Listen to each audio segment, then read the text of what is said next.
Si les parece, dejamos la ronda de preguntas para el final, así no se interrumpe, no se hace demasiado largo, digamos. Obviamente algunas de las cosas que voy a decir probablemente para algunos sea una obviedad, sea demasiado simple, pero como traté de que fuera una charla más bien general y queda después seguramente grabada en YouTube y demás, me pareció que era importante no dejar nada por supuesto de alguna manera, de lo básico por lo menos, como para que fuera autocomprensiva, digamos. Lo primero que me parece importante tener en claro en el tema este de ventilación y COVID-19 es que el 30 de marzo del 2020 la Organización Mundial de la Salud dijo enfáticamente que el virus no se transmitía por aire, que podía ocurrir eventos especiales que con alguna actividad muy particular se generan aerosoles, pero que de ninguna manera eso era una cuestión generalizada. 6:30 de la tarde por Telefe. Y bueno, después el tiempo fue pasando y ya el 6 de julio hubo un grupo de expertos que publicaron una declaración donde afirmaban que sí, que el coronavirus se transmitía por el aire y que había...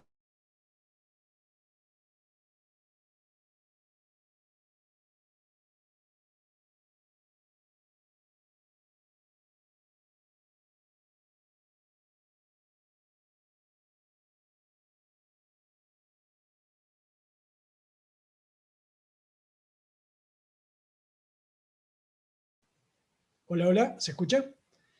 Sí, ahora sí, se había muteado. Sí, habían muteado a todos y me incluyeron. Entonces, entre las instituciones de las cuales estaban los expertos que hacían esta declaración, incluía la Escuela de Salud Pública de Harvard, por ejemplo, que fue una de las que después elaboró un gran número de documentos de referencia, la Escuela de Salud Pública de Maryland y el Departamento de Química Ambiental de la Universidad de Colorado, en Boulder, uno de los cuyos profesores es José Luis Jiménez, que es esta persona que está acá, que tiene esta cuenta de Twitter, y él, bueno, es español, trabaja en Estados Unidos, y es uno de los referentes en el tema de aerosoles, y en particular en España impulsó la creación de un grupo de expertos en aerosoles y en medidores de dióxido de carbono, que es el grupo Aireamos, del cual yo me sumé para fines del año pasado, y bueno, nos reunimos todas las semanas, y en base a lo que de alguna manera yo aprendí de lo que Jiménez estaba explicando y de lo que se decía en Aireamos, es un poco lo que traté de difundir acá en Argentina.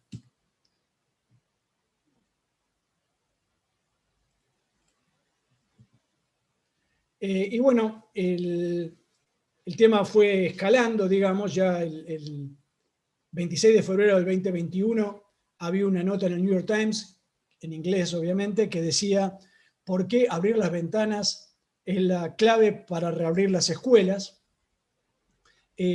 Bueno, 6 razones porque la OMS no admitirá que el coronavirus se transmite por el aire. Y muy recientemente, el 16 de abril, una nota que directamente dice, bofetada a la OMS, el Lancet, que es la revista, una de las revistas científicas más conocidas y que se ha hecho bastante, digamos, más conocida que lo que era hasta hace poco, por el tema de que se publican ahí los resultados de las vacunas, entonces se terminan de aceptar si las vacunas funcionan o no funcionan en función si apareció publicado en la revista esta de Lancet. Bueno, The Lancet detalla la transmisión por aerosoles del coronavirus. Es decir, salió un artículo ya ahora directamente en una revista científica, aceptado, publicado con referato por pares, explicando esto era realmente así.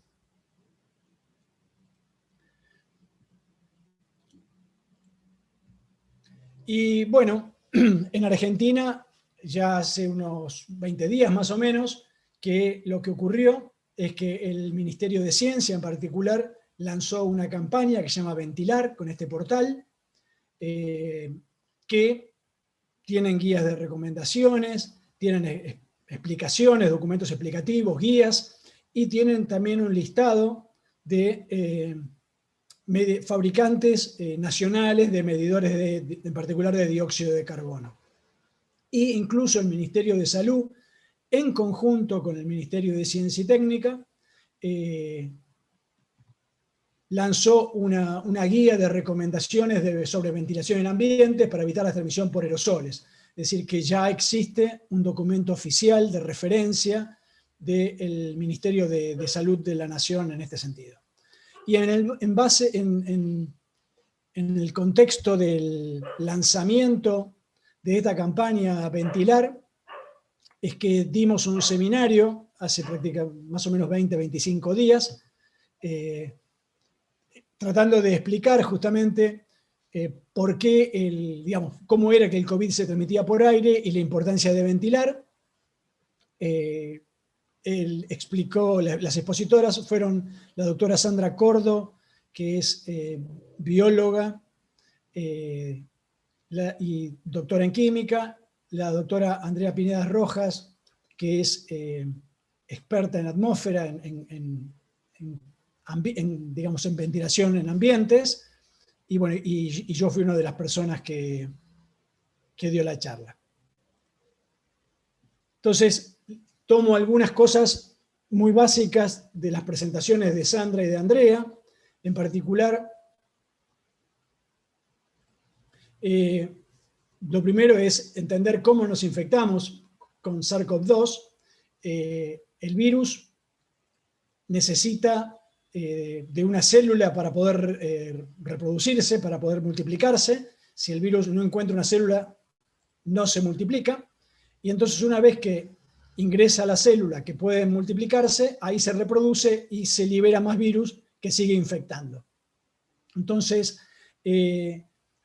los virus tienen como llaves, digamos, como formas tipo cerrajería, en los cuales pueden ingresar a ciertas células y a otras no. En particular, el SARS-CoV-2 tiene una forma, una proteína que se conecta con la enzima convertidora de angiotensina 2, la AC2, y esa es la forma en que entra la célula. Es decir, las células que no tienen esta enzima, el SARS-CoV-2 no les hace nada. Y entonces, bueno, ¿cuál es el sitio entonces que tiene esa enzima y el cual el virus se replica? Esencialmente el sistema respiratorio. Nariz, bronquios, bronquiolos y alvéolos. Solamente eso. Y hay un degradé en la expresión de esta enzima que hace que sea más infectivo el virus en la nariz que en los bronquios, que en los bronquiolos, que en los alvéolos. Decía, hay un grado decreciente de infectividad desde nariz hacia la parte más profunda, digamos, del sistema respiratorio. Y bueno, ¿qué pasa cuando nos infectamos con el virus? La persona infectada puede ocurrir que no se enferme, que sea asintomático, es decir, que no tenga síntomas, que sí se enferme, pero que sea sintomático, pero que tenga síntomas leves o intermedios, o que sí se enferme y que tenga síntomas graves. Pero lo que hay que tener claro, importante, central, diría, para poder entender la enfermedad, es que no importa cuál sea la forma en que la persona esté infectada, todos producen partículas virales y todos contagian. No importa si es la persona con síntomas graves, con síntomas leves o sin síntomas directamente. Esto es muy importante. Y bueno, las formas de contagiarse, porque para poder prevenir contagios, uno tiene que entender las formas en que se puede contagiar. Lo primero es que para contagiarnos tiene que haber previamente una persona infectada. Es decir, si no hay alguien que contagie, nadie se va a contagiar. Y el contagio se produce cuando hay algún tipo de contacto con esa persona infectada. Es decir, que uno tiene una persona infectada que esencialmente exhala, es decir, simplemente respira, o está hablando, o tose o estornuda, o canta, y esto obviamente es de menor a mayor en la cantidad de partículas que emite, y en función de eso puede ocurrir que emita gotas grandes que caen en superficies, y entonces uno toca a la otra persona y la persona se la lleva a la mano. Si esta persona se lleva la mano a las vías respiratorias se contagia, o que las gotas directamente vayan a las vías respiratorias, las gotas grandes a las vías respiratorias de la otra persona y la contagie, y esta es la vía que la Organización Mundial de la Salud negó durante bastante tiempo, que haya pequeños aerosoles que queden, digamos, que son pequeñas gotas, que como son pequeñas, no caen por gravedad, por el peso de la gota rápidamente a una superficie, sino que pueden quedar flotando en el aire varias horas. Entonces, en este caso, cuando tenemos aerosoles que quedan flotando en el aire, basta con respirar y con llevarse los aerosoles hacia la parte respiratoria para contagiarse. Es decir, que la vía es, digamos, obviamente las gotas más chicas tienen menos cantidad de virus cada una que las gotas grandes, pero son muchísimas y quedan mucho tiempo suspendidas. Entonces, uno puede tomar ciertos recaudos de, por ejemplo, lavarse las manos y demás, pero difícilmente puede dejar de respirar. Entonces, esta vía tiene una particularidad en la forma en que uno se infecta que es completamente distinta a las otras. Y entonces, bueno, es importante entender cómo se transmite justamente para tener medidas de prevención. En el caso del contagio por superficie, uno lo que tiene que hacer es lavarse las manos, porque justamente el contagio es cuando uno toca la superficie. Entonces, si las manos están limpias, cada vez que uno toca una superficie, no hay manera de contagiarse. El contagio por gotas grandes que pueden pegarle a uno, la forma de evitar ese contagio es estar a distancia, porque las gotas en general grandes, más de 2 metros no llegan, y tener tapaboca. Estas dos vías son muy eficientes para el contagio con gotas. Y finalmente, el contagio por aerosoles puede ocurrir tanto en proximidad como en distancia. Es decir, puede haber una persona que está cerca hablando con otra, puede respirar directamente los aerosoles, o también puede ocurrir, aunque va a estar más disperso, una persona que está a distancia mayor. Con distancia mayor quiero decir a más de 2 metros. Entonces, esta es la particularidad. ¿Y cómo hacemos con esto? Bueno, una cosa que todos los higienistas creo que tienen claro es que el riesgo cero no existe, y lo que se trata siempre es de minimizar el riesgo, es decir, tomar medidas que minimicen. Esto me parece que es importante aclararlo porque, digamos, si uno quiere tener riesgo cero de contagiarse, lo que tiene que hacer claramente es no tener contacto con otra persona. Si eso ocurre, uno no se contagia porque no hay manera. Cuando uno dice distancia a 2 metros, no quiere decir que 2 metros sea absolutamente seguro.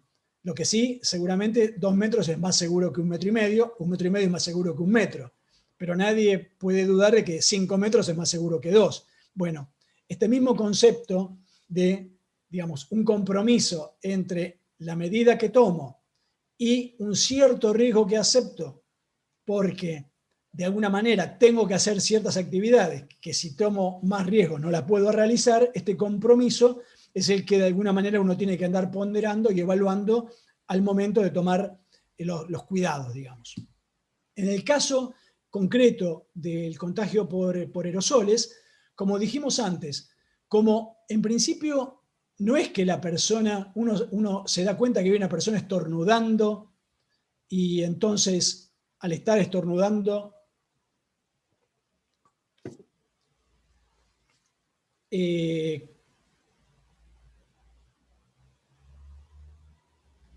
contagia, en principio uno podría tener una persona que está contagiando y nadie lo sabe, porque no hay forma de saberlo. Entonces, como no se sabe quién está infectado, obviamente, cuanto menos personas hay en un ambiente, menos riesgo. Por otro lado, bueno, el contagio por aerosoles tiene que ver con la exposición, y la exposición tiene que ver con cuántos aerosoles hay y con cuánto tiempo estoy en presencia de esos aerosoles. Por lo tanto, si hay menos personas en el mismo espacio, si hay menos emisión de aerosoles, ya sea porque estoy con barbijo o porque la actividad emite menos aerosoles, o si estoy menos tiempo en el espacio, todo eso genera menos riesgo.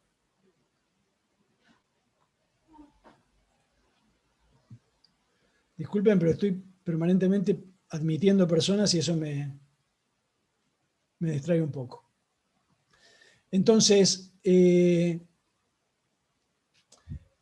digamos, la clave sería que si yo tengo que tener una actividad presencial en un espacio cerrado, entonces, cuanto más personas haya o cuanto más productora de aerosoles sea la actividad o cuanto más tiempo dure, en todos esos casos voy a necesitar más ventilación.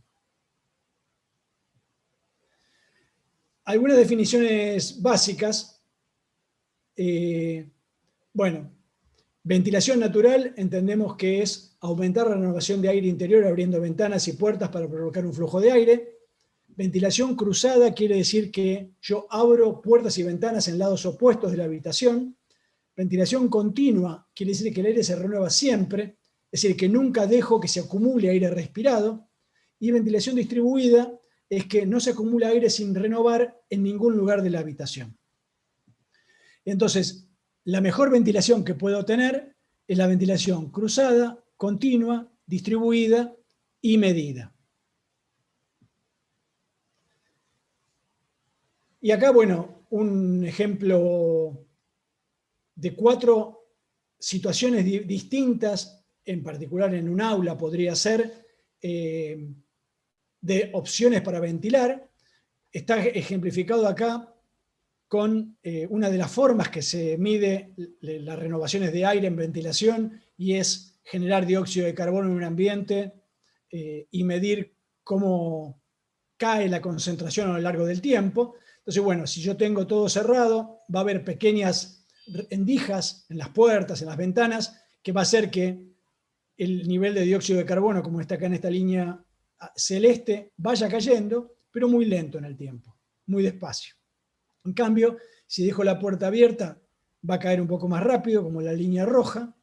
Si dejo la ventana de enfrente abierta a la puerta, es la línea verde, va a caer mejor. Y si dejo varias ventanas y puertas abiertas enfrentadas, tengo la línea amarilla, que va a ser la ventilación más rápida y la mejor que voy a lograr obtener. Obviamente esto no es una medición, es simplemente para fijar los conceptos. Entonces, acá es un gráfico del manual de la Escuela de Salud Pública de Ventilación de Escuelas de Harvard, que digamos, es un degradé de las distintas ventilaciones, de menor ventilación a mayor ventilación. Si tengo una sola abertura es el peor, si tengo 2 aberturas del mismo lado es mejor, si tengo 2 que dan a laterales distintos, separados, genera más corriente de aire, es mejor. Si las tengo en 2 paredes no enfrentadas, es mejor que las anteriores, y si las tengo enfrentadas, es la mejor que todas. Es decir, esto es simplemente para tener presente, a veces en el ambiente que uno tiene las aberturas que tiene, y bueno, en base a cómo sea la distribución, va a tener que ir viendo qué puede generar de ventilación. Y esto es una tabla de un trabajo publicado en el año 2016, que lo que clasifica es el tipo de actividad en función de cuán exigente es desde el punto de vista de producción en particular de dióxido de carbono y de aerosoles, desde enfermedades, de actividades que emiten poco, como por ejemplo estar en silencio, o actividades que emiten mucho más, como hacer ejercicios vigorosos. Y en función de esta gradación de actividades, que está acá mostrada de 1, por ejemplo, a 4, para distinto sexo y para distinta edad y para distinta masa corporal, qué producción hay de dióxido de carbono que se genera. Y esto lo que da es una idea de cuántos litros por segundo por persona debería ser ingresar al ambiente para que la ventilación sea buena. Más o menos, digamos, obviamente esto depende de la actividad, depende de la masa corporal, depende de muchos factores. Uno puede hacer las cosas muy finas y hacer un cálculo muy preciso, o buscar un número intermedio y tener una cuenta más o menos gruesa que dé una idea más o menos de órdenes de magnitud, de rangos, y digamos, dependerá de cada situación. A lo mejor en una situación muy extrema uno tiene que revisar un poco, pero como ustedes verán, los números no cambian tanto como para que uno no pueda tomar un cierto valor y decir, bueno, si tengo tantas renovaciones de aire por segundo por persona, voy a estar en una ventilación adecuada. ¿Y cuál es esa ventilación? Bueno, si uno hace más o menos la estimación de que tenga un riesgo relativamente bajo de estar respirando el aire que respira otra persona, lo que se está aconsejando para actividades que no son muy emisoras de aerosoles y en ambiente de pandemia, es que más o menos ingresen 12 litros de aire exterior por segundo por persona al ambiente. Eso es el equivalente a 43 metros cúbicos de aire por hora por persona. Es bastante. Y bueno, obviamente para saber si estoy en esta situación con la ventilación natural, abriendo puertas y ventanas, o necesito otros mecanismos para mejorar la ventilación, la forma que tengo que hacer es medir, no hay otra.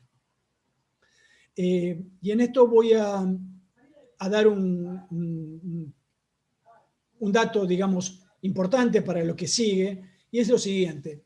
El aire que respiramos es mayoritariamente nitrógeno, 78% nitrógeno. Tiene más o menos un 21% de oxígeno, tiene un 1,25% de otros gases y tiene 0,04% de dióxido de carbono. Esos son 400 partes por millón, es el 0,04%. Y el dióxido de carbono se ha acumulado en la atmósfera hasta llegar a ese valor por la actividad de los seres vivos, esencialmente. De hecho, el cambio climático está ocasionado por la acumulación de este tipo de gases de efecto invernadero en la atmósfera. Ese es el aire que, grosso modo, está al aire libre. Digo grosso modo porque obviamente si uno está en una avenida con mucha circulación vehicular, el nivel de dióxido de carbono puede ser un poco más alto, si está en el medio del campo puede ser un poco más bajo, pero más o menos oscila en ese rango, 400 partes por millón. El aire que exhalamos tiene mucho menos oxígeno y tiene 40.000 partes por millón, es decir, 4% de dióxido de carbono. Si el que somos una máquina de producir dióxido de carbono, aumentamos muchísimo el nivel de dióxido de carbono entre el aire que inspiramos y el aire que expiramos. Entonces, esto es un dato importante porque si nosotros estamos en un ambiente cerrado, lo que va a ocurrir es que a medida que las personas que están en el ambiente respiramos, lo que vamos a hacer es bajar el nivel de oxígeno y subir el nivel de dióxido de carbono en el ambiente. Entonces, bueno, si uno hace algunas cuentas bastante simples para ambientes típicos, oficinas, aulas, ¿qué quiero decir con ambientes típicos? Ambientes donde los techos, por ejemplo, no sean muy altos. Si tengo un tinglado enorme donde los techos son altísimos, las cuentas cambian un poco porque en particular el aire respirado es caliente y tiende a irse para arriba. Entonces el aire respirado y los aerosoles naturalmente van a tender a irse hacia la parte superior y uno va a tener un poco más de rango para tener menos ventilación sin tener demasiado riesgo, pero en ambientes normales, digamos, aulas, oficinas, donde los techos son 2,5 metros, 3 metros, si tengo aforos comunes, es decir, si tengo las personas separadas entre 1,5 metros, 2 metros, es decir, entre 2,25 y 4 metros cuadrados entre cada persona del ambiente, con estas cuentas, lo que uno termina observando es que estos 12 litros de aire exterior por segundo y por persona es equivalente a entre 6 y 10 renovaciones de aire por hora en el ambiente, es decir, que todo el aire del ambiente se renueva entre 6 y 10 veces. No hay una relación directa entre volumen de aire renovado y litros de aire exterior por segundo y por persona. Lo que da esta relación justamente es este aforo.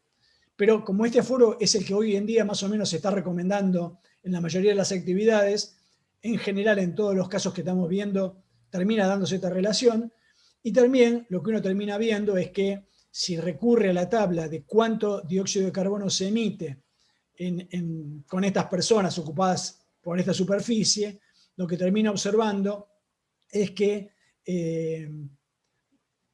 termino teniendo, si tengo esta renovación de aire, menos de 700 partes por millón de dióxido de carbono en el ambiente. Es decir, que voy a tener no mucho más de 300 partes por millón por sobre el nivel exterior. Entonces, con esto lo que puedo hacer es lo siguiente, y acá es una de las recomendaciones importantes que surgen del grupo Aireamos y que estamos tratando justamente de que se difunda y se tome, es cómo hacemos para poder generar un indicador simple. Podemos hacer una cosa sofisticada, pero probablemente sea algo demasiado complejo para que cualquiera lo pueda entender. Entonces, ¿cómo podemos hacer para hacer algo realmente simple que todo el mundo se pueda dar una idea? Y bueno, la idea la vuelta de tuerca, digamos, es la siguiente. Es asumir que nosotros, digamos, el riesgo de contagiarse tiene que ver con los aerosoles que hay en el aire que exhalan las personas cuando respiran. Pero como también exhalan dióxido de carbono, yo puedo usar el dióxido de carbono que está en el ambiente como una indicación indirecta de qué probabilidad hay de que haya muchos aerosoles en el aire. Y por lo tanto, qué probabilidad hay de que si una persona está contagiada, que a priori, como dije antes, no lo sé, qué probabilidad hay de contagiarme. Entonces, obviamente, cuanto menos dióxido de carbono hay en el aire y cuanto el aire más parecido es al aire exterior, más renovado esté el aire, menos respirado esté el aire y menos riesgo tengo de respirar el aire que respiro otro. En particular, en todo lo que son pasillos y zonas comunes, la idea es que no suba la concentración de dióxido de carbono de 550 partes por millón. ¿Por qué? Porque muchas veces los ambientes que tenemos suelen tener una ventana que da al exterior, pero una puerta que da a los pasillos. Entonces el pasillo es importante que funcione como una zona de buena ventilación que ayuda a ventilar el ambiente con el que está conectado. Sugerimos tomar menos de 700 partes por millón como el riesgo asumible. ¿Por qué? Porque en 700 partes por millón el cálculo da que uno tiene 0,71% de probabilidad de respirar el aire que ya respiró otra persona. Recordemos que uno más o menos respira 10 veces por minuto y puede estar 1 o 2 horas en el ambiente. Entonces, el porcentaje, para estar más o menos seguro, el porcentaje de respirar aire inhalado por otro cada vez tiene que ser bajo. Si ya sube a 800 partes por millón, y acá usamos un semáforo hasta 700 verde, entre 700 y 800 amarillo, por arriba de 800 partes por millón rojo, ya ahí superamos el 1% de aire respirado por otra persona. Obviamente estos niveles siempre estamos asumiendo que en el exterior hay 400, 420 partes por millón. Si hubiera mucho más, hay que correr estos valores de referencia, pero estos valores suelen ser los comunes, salvo que haya una situación muy particular en el ambiente. Simplemente como referencia, por ejemplo, 900 partes por millón es el límite para salas tipo aulas en España, y 1000 partes por millón es el límite de la Organización Mundial de la Salud para ambientes saludables. Esto es importante, ustedes lo sabrán bien, el límite de dióxido de carbono fijado por la Superintendencia de Riesgo de Trabajo por un tema de salud en un ambiente ocupacional son 5000 partes por millón. Así que no estamos hablando de que estos niveles sean niveles con los cuales uno va a tener un riesgo rápido de salud. Pero estamos hablando de otra cosa. Estamos hablando del riesgo en pandemia y estamos hablando de que además, y esto es una cosa que creo que la legislación argentina tendría que avanzar, en Europa en particular y en Estados Unidos, se pide que para aulas el nivel de dióxido de carbono, aún fuera de pandemia, no supere los 1100 o 1200 partes por millón. ¿Por qué? Porque el dióxido de carbono genera adormecimiento, es decir, baja la respuesta de las personas. Ustedes habrán visto muchas veces que cuando una persona está muy nerviosa le dan una bolsa de papel para que respire su propio aire dentro de la bolsa.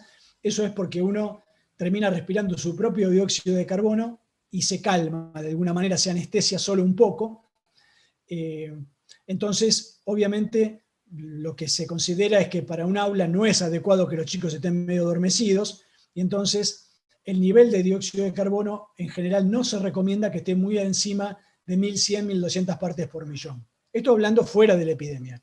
Pero además, Argentina tiene una tasa de incidencia de enfermedades respiratorias muy alta a nivel internacional, a nivel regional. Muy común brotes en invierno en las escuelas de bronquiolitis y otro tipo de enfermedades respiratorias.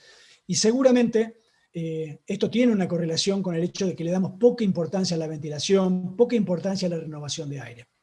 Por supuesto que la situación ideal es que uno tenga un ambiente con una climatización adecuada, con un ambiente controlado, filtrado, con adecuación frío o calor dependiendo de la temperatura exterior, control de humedad, etc. Eso seguramente es lo ideal, es lo que uno querría llegar, pero sabemos que no es la situación más común, ni siquiera diría en muchas empresas y bastante menos en las aulas. Lo que podemos aspirar en las aulas, en todo caso, es a lo que exige el Código de Edificación, en particular de la Ciudad de Buenos Aires, que dice que un aula tiene que tener luz y ventilación natural. No dice cuánta ventilación natural, pero dice que tiene que tener ventilación natural. Entonces, usar esa ventilación natural simplemente, al menos, abriendo puertas y ventanas para lograr que el nivel de dióxido de carbono no supere ciertos umbrales y por lo tanto haya poca probabilidad de estar respirando el aire que respira otra persona y bajar el riesgo de contagiarse. Y bueno, este es otro tipo de semáforo. En lugar de expresarlo, como dije antes, como hay una correlación entre niveles de dióxido de carbono, niveles de renovación de aire por hora, bueno, de las guías tanto de Harvard como del Ministerio de Ciencia de España, la ventilación necesaria, por ejemplo, para reducir el riesgo de contagio, teniendo 5 o 6 renovaciones de aire por hora para un aula de 100 metros cuadrados con 25 estudiantes de entre 5 y 8 años, por ejemplo, es adecuada. Es decir, siempre estamos hablando de que los valores andan alrededor de 5 o 6 renovaciones de aire por hora de todo el ambiente.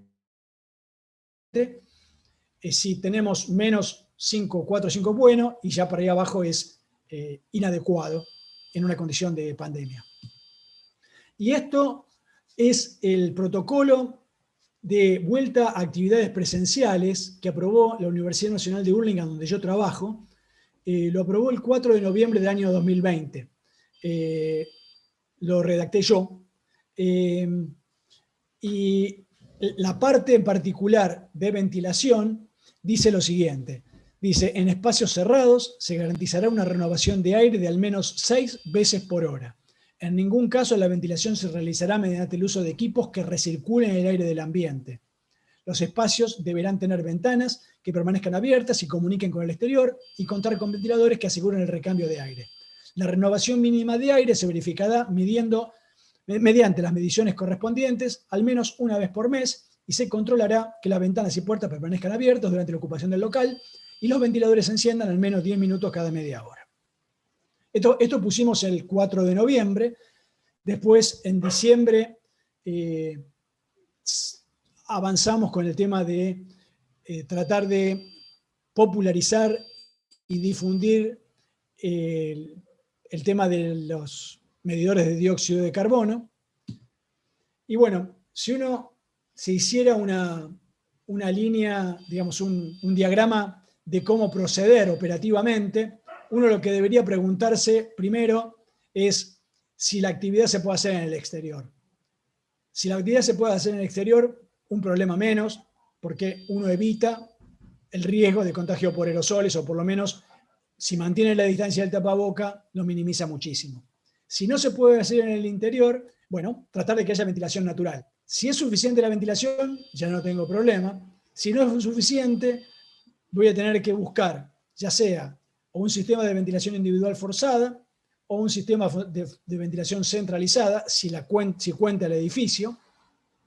Y ahí, bueno, si la ventilación que generé forzada es suficiente, ya resolví el problema, y si no, la última alternativa que me queda es purificar, es decir, hacer que el aire que está en el ambiente pase por un filtro que retenga las partículas que fueron respiradas por personas, que son los aerosoles que pueden contener virus, y bueno, si esto se hace eficientemente, con esto logra también bajar el riesgo de contagio. Y estas fotos de acá son aulas de la Universidad Nacional de Hurlingham. Ustedes ven acá arriba que el aula tiene un sistema de aire acondicionado, pero como es un sistema de aire acondicionado de esos que tienen digamos, un equipo de refrigeración en la terraza, que solo llega un cañito y no recircula aire, no comunica aire con el exterior, pero tenemos ventanas y la puerta desde donde está sacada la foto. Entonces acá lo que se hace es, se abren las ventanas, se deja la puerta abierta y se han colocado estos ventiladores que están acá en la foto de abajo, de forma tal que los ventiladores ayuden a que si no hay viento o suficiente circulación de aire, fuercen a que el aire se desplace a lo largo del ambiente y se renueve. Y bueno, ya esto es una parte un poquito más técnica, pero me parece que para este ámbito era adecuado, y es cómo hago para medir la renovación de aire. Y esto está en el anexo del protocolo que hicimos para la Universidad de Hurlingham, está tomada de estos documentos de España. Esta foto de acá abajo es un recipiente, una heladerita, que lo que tiene es hielo seco. El hielo seco es dióxido de carbono. Ustedes habrán visto que el hielo seco tiene la particularidad de, bueno, es sólido a temperaturas muy bajas, por bajo cero. A temperatura ambiente lo que ocurre es que pasa de estado sólido a gaseoso directamente, es decir, se sublima, no pasa por estado líquido, y rápidamente el dióxido de carbono sublimado ocupa el ambiente y se distribuye, y acá está graficado, por ejemplo, con un medidor, va subiendo, uno coloca la fuente de dióxido de carbono y rápidamente va subiendo el nivel hasta llegar a un dado valor, por ejemplo, por encima de 2000 partes por millón. Entonces, cuando uno llega a este nivel, cierra la heladerita, es decir, deja de agregarle dióxido de carbono al ambiente, abre las puertas y ventanas como lo que va para la situación en la que va a querer medir la ventilación, y empieza a medir a lo largo del tiempo cómo va cayendo la concentración de dióxido de carbono y toma algún valor final de medición. Entonces, calculando, digamos, en esta cuenta que está acá, lo que se asume esencialmente es que el decaimiento va a ser una exponencial, y lo que se está calculando es la inversa del tiempo de decaimiento, que es la cantidad de renovaciones de aire por hora. Es decir, esta cuenta es simplemente hacer eso, es el coeficiente de la exponencial. En este caso, en este experimento, se empezó a las 9.05 con 2.210 partes por millón, se terminó a las 9.22 con 1.085. Entonces, en el exterior había 420 partes por millón, el tiempo total fueron 17 minutos. entonces se pasa esto a este número dividido 60, se pasa a horas, se hace esta cuenta, que es reemplazar estos valores, y da que en este ejemplo, por ejemplo, con esta ventilación, había 3,5 renovaciones de aire por hora, que es inadecuado. En este caso no son las 6 que queríamos como óptimo para tener la situación adecuada. Entonces, en este caso uno tendría que ver si puede abrir más puertas y ventanas, y si no, por ejemplo, si puede poner un ventilador en alguna ventana, empujando, apuntando el ventilador hacia afuera, por ejemplo, ayudando a que circule el aire.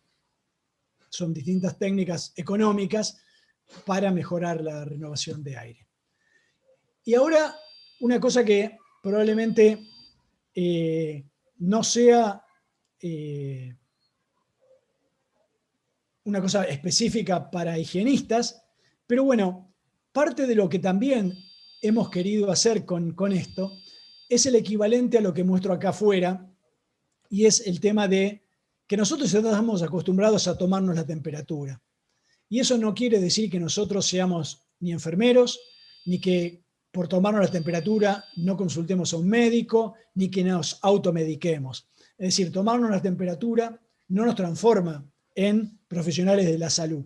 De la misma forma, nosotros creemos que se pueden popularizar medidores de dióxido de carbono, que eso no va a transformar a las personas en expertas, que en todo caso lo que les va a indicar es lo mismo que un termómetro. Si están en una situación segura o si tienen que llamar a un experto que les solucione el problema. Y en este caso hay medidores que se llaman de bajo costo. Lo central, la única parte importante de los medidores de bajo costo es que sean de infrarrojo no dispersivo. Explico rápidamente qué es eso. Estos medidores tienen un sensor que tiene un láser que emite luz a una frecuencia determinada. Y esa luz es absorbida por el monóxido de carbono a esa frecuencia y no por otros gases que están en la atmósfera.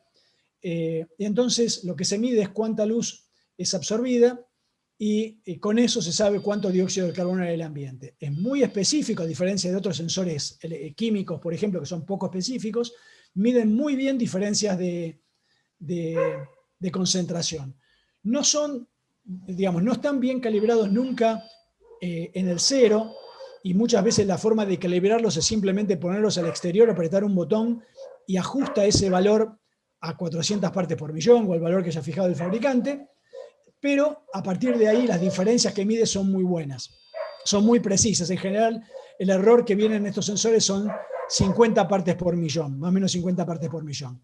Con lo cual, sirven muy bien para el uso que se le quiere dar en el rango que queríamos medir. Más o menos para que tengan una idea, el sensor, no el equipo, el sensor sale entre 15 y 60 dólares, dependiendo si son chinos, si son europeos o de Estados Unidos. Este que está acá arriba, este medidor que está acá arriba, es el que hice yo y que puse en mi página web el código libre y circuito libre, cómo se fabrica. Lo tomó la Universidad Nacional de Burlingame, donde trabajo, y firmó convenios para proveer medidores a las escuelas de Burlingame y Morón.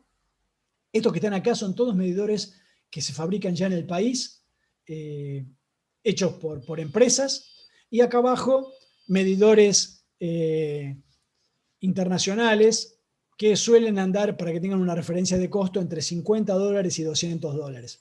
Para que tengan una idea, este que está acá, que parece un medidor de mano naranjita, se llama Temtop. En Argentina más o menos se vende a 50.000 pesos. Es un medidor de calidad de aire, es decir, que mide partículas, además de oxígeno, partículas y dióxido de carbono, pero en particular el sensor con el que mide dióxido de carbono es exactamente el mismo que usé yo en mi medidor de bajo costo.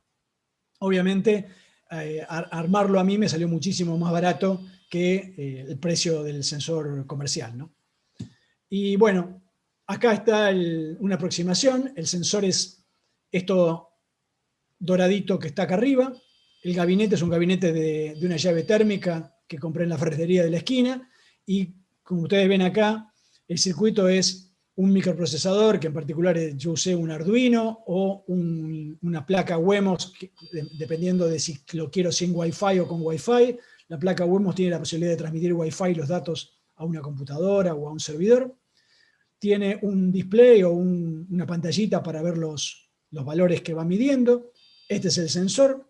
Tiene una chicharra para marcar el valor elevado. No sé si ustedes están escuchando desde hace un rato que tengo un sensor acá atrás mío que, como estoy encerrado en la habitación para no molestar al resto de la familia, empezó a pitar porque el aire con la ventana abierta no alcanza a renovarse suficientemente. Esa es la chicharrita esta que está sonando. Y bueno, algunas consideraciones finales. Obviamente las condiciones ambientales exteriores influyen en la ventilación efectiva, es decir, que yo puedo tener una condición de ventilación un dado día y con una cierta apertura de ventanas y puertas, y en una condición distinta, con menos viento, con más diferencia térmica, cambiar. Es decir que, obviamente, si cambian las condiciones climáticas, va a cambiar la ventilación y tendría que volver a medir para tener una idea. Uno puede realizar pruebas con diferentes configuraciones de apertura de puertas y ventanas. ¿Y por qué esto es importante? Porque, obviamente, si yo abro muchísimo, seguramente voy a estar en una situación muy buena. Es decir, voy a estar prácticamente con 450, 500 partes por millón de dióxido de carbono. El problema es que cuando las condiciones climáticas no son tan óptimas, cuando empieza a hacer más frío o cuando hay mucho viento o cuando llueve, no puedo abrir de gusto. Entonces, tener un medidor de dióxido de carbono me permite justamente probar con distintas configuraciones y buscar una relación de aperturas que me mantenga en una situación segura, pero sin tener una condición de disconfort demasiado grande. Y como decía antes, se puede favorecer la ventilación natural mediante la utilización de un ventilador o una ventana, por ejemplo, de manera que favorezca el flujo de aire hacia el exterior. Las limitaciones que hay, en particular de la técnica de tratar de medir cuán respirado está el aire usando el medidor de dióxido de carbono, es que obviamente hay otras fuentes que generan dióxido de carbono, en particular si esas fuentes están presentes en el ambiente, como por ejemplo unas fuentes de combustión, eso me va a perturbar la medición.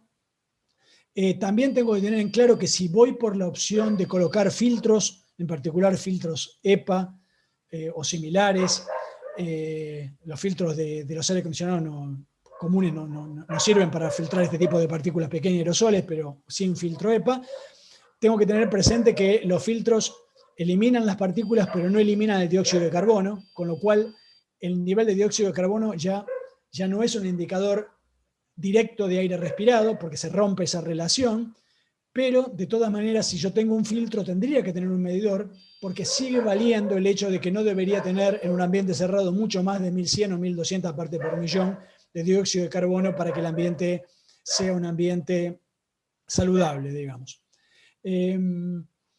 Y obviamente recordemos que el nivel de dióxido de carbono indica esencialmente, es una aproximación a cuántas veces fue respirado el aire, pero no es un indicador directo de riesgo de contagio. ¿Por qué? Porque el riesgo de contagio además depende de la probabilidad de que entre las personas que están en ese ambiente haya alguna persona contagiando. Y eso esencialmente depende de cuánta transmisión comunitaria hay. Como una referencia, tengan en claro que hoy la ciudad de Buenos Aires, por ejemplo, tiene una incidencia de más de 1200. ¿Qué es la incidencia? Es la suma de los casos que hubo en los últimos 14 días cada 100.000 habitantes. Si uno tiene una incidencia de 1200, quiere decir que tiene más de una persona cada 100 que confirmó que está transmitiendo en los últimos 14 días. Si uno tiene una capacidad de detección de 1 cada 4, cada 5, contando los asintomáticos y los leves, porque nunca se detecta al 100%, en general tener 1 cada 4, cada 5 es un buen nivel de detección, quiere decir que ya en un grupo de 30 o 40 personas puede haber hoy en la ciudad de Buenos Aires, estadísticamente, una persona contagiando sin síntomas y que no lo sepamos. Con lo cual, obviamente, en reuniones de personas, cuanto más grande es el número, más alta es la probabilidad de contagio, y hoy en día en la ciudad de Buenos Aires en particular y en el Gran Buenos Aires, estamos en niveles de contagio donde con números pequeños ya tengo esa probabilidad.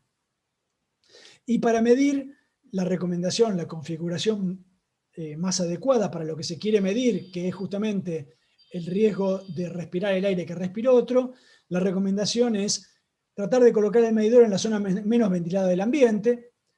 Si todo está bien ventilado, en el centro podría ser, a la altura de las cabezas, entre 1 metro y 1,5 metros de altura, y a más de 1 metro de las personas, 1,5 metros. ¿Por qué? Bueno, porque obviamente si yo lo pongo cerca de la persona, el medidor se va a ir a valores altísimos, porque lo que dijimos antes, las personas exhalan 40.000 partes por millón de dióxido de carbono, muy lejos del umbral de 700, 800 que estábamos buscando. Pero esto no es un error, esto simplemente es una manera de visualizar cuán riesgoso es estar muy cerca de otra persona cuando está respirando, porque justamente el medidor lo que nos estaría indicando es que tenemos altísimas probabilidades de estar respirando el aire que ya respiró otra persona. Y bueno, obviamente hay maneras mucho más sofisticadas de tener buena ventilación, y tiene que ver con tener ventilación forzada, que eso obviamente aumenta la renovación de aire interior. Se pueden usar filtros EPA, pero para todo esto, claramente, ahí sí hay que tener asesoramiento experto de profesionales de ventilación y demás, y eso ya se escapa completamente a la idea de esta charla, digamos. Lo que sí me parece importante recalcar para todos, y esto también lo reitero mucho en las charlas que doy para todo público, es que se ha generalizado mucho el uso del aire acondicionado split. El aire acondicionado split es aquel, acá está el dibujito, será el equipo que tiene separado una parte adentro del ambiente y el motor afuera del ambiente. Y la única comunicación entre las dos partes es un caño que lleva frío, que lleva aire refrigerado, un líquido de refrigeración. No intercambia aire el interior con el exterior. Entonces el aire acondicionado split no renueva el ambiente, solo lo enfría o lo calienta. Por lo tanto, si nosotros tenemos un aire acondicionado split, no tenemos que dejar las puertas y ventanas cerradas, tenemos que dejar siempre algo abierto, porque si no, no vamos a tener renovación de aire. El equivalente a esto en los autos, los transportes en particular también es un lugar donde se acumulan muy rápido aerosoles. Habrán visto hace unos días una animación que salió en La Nación. Ahí es importante, de hecho el Ministerio de Transporte tomó este tema que venimos impulsando y fijó hace unos días las ventanillas para que queden abiertas, para que haya cierto flujo de aire. En los autos en particular, ustedes vieron que el sistema de ventilación tiene una perilla que es recircular o ventilar. Y eso la diferencia justamente es la misma que lo de los viejos aire acondicionados de pares cuadrados que tenían esa misma ventanilla. Si uno pone el aire acondicionado del auto en lugar de recircular, en ventilar, y abre una ventanilla de atrás, el aire circula. El auto es una cosa que todos más o menos conocemos. Ustedes habrán visto que si abrimos una ventana del auto, la ventana una sola, no se genera mucha corriente de aire. Ahora, si yo abro 2 ventanas, nos volamos todo, se vuelan los papeles, se vuela todo. Y el auto es fácil de ventilar porque se está moviendo, entonces el aire sí o sí se mueve. Pero con una ventana abierta no hay buena ventilación. Y esto lo digo por experiencia de estar midiendo con medidores de dióxido de carbono. Uno puede tener en un ambiente la ventana abierta de par en par, y si no abre otra ventana o otra puerta, el aire circula muy, muy lento y rápidamente se acumulan aerosoles de dióxido de carbono. Bueno, acá termino. Esta es mi página web. Tengo una sección dedicada a COVID, donde voy juntando la estadística de todos los días, y dentro de esa sección un área dedicada a medidores de dióxido de carbono y todo este tema. Y esta es mi cuenta de Twitter, donde pongo información de este tema. Y bueno, por supuesto quedo abierto a las preguntas.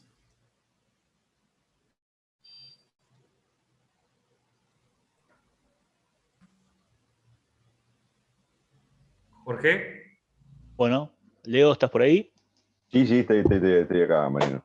Bueno, vamos leyendo las preguntas, que hay bastantes en el chat. ¿Me Sí, ayudas? dale. Bueno, agradecimientos, saludos.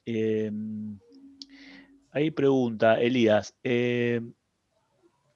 Ventilación en subsuelos.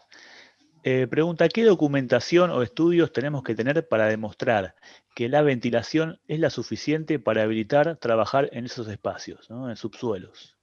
Particularmente pregunto para trabajo de la construcción.